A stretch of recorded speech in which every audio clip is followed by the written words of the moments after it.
เป็นแฟนทำไมไม่เป็นเพื่อนของฟ้าที่ดีไม่เป็นแค่เพื่อนของเราเองเราขอถามเธอหน่อยมาต้องเดินหน่อยมาเป็นกันจะรักได้ไหม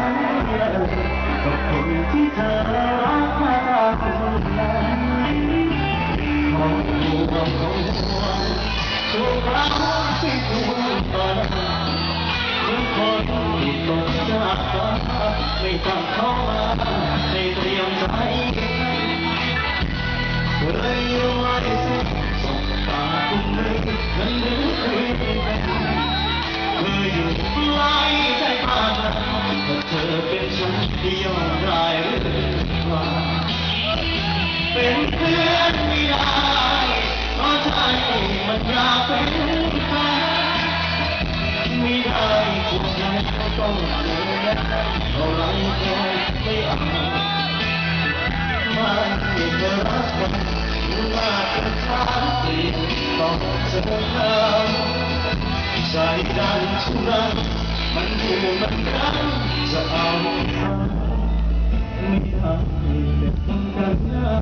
พอดูดอกรักผ่านไปไว้นะไม่ได้เป็นกันนะครับ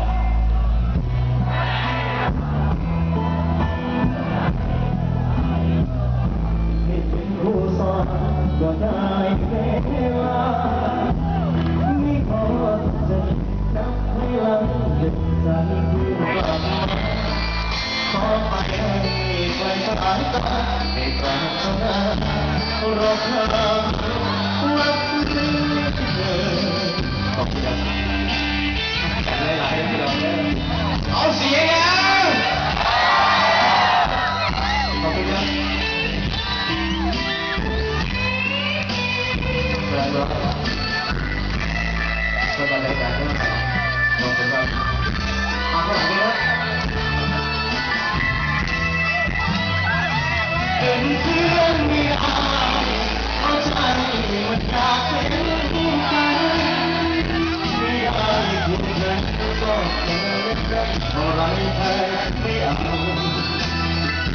ไม่เคยรักกันรู้มากกระทั่งเปลี่ยนต้องเจอเขา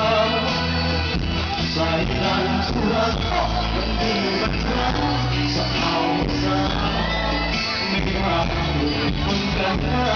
พอดูยอมรับอาจจะไม่ใครรัก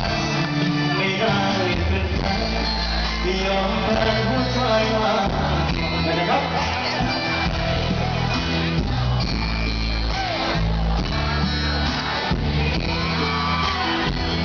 นี่ขอจะจุดนักให้รักใจคือกลับมาขอไปให้ไกลสายตาให้ปรารถนารอคำรักเพื่อ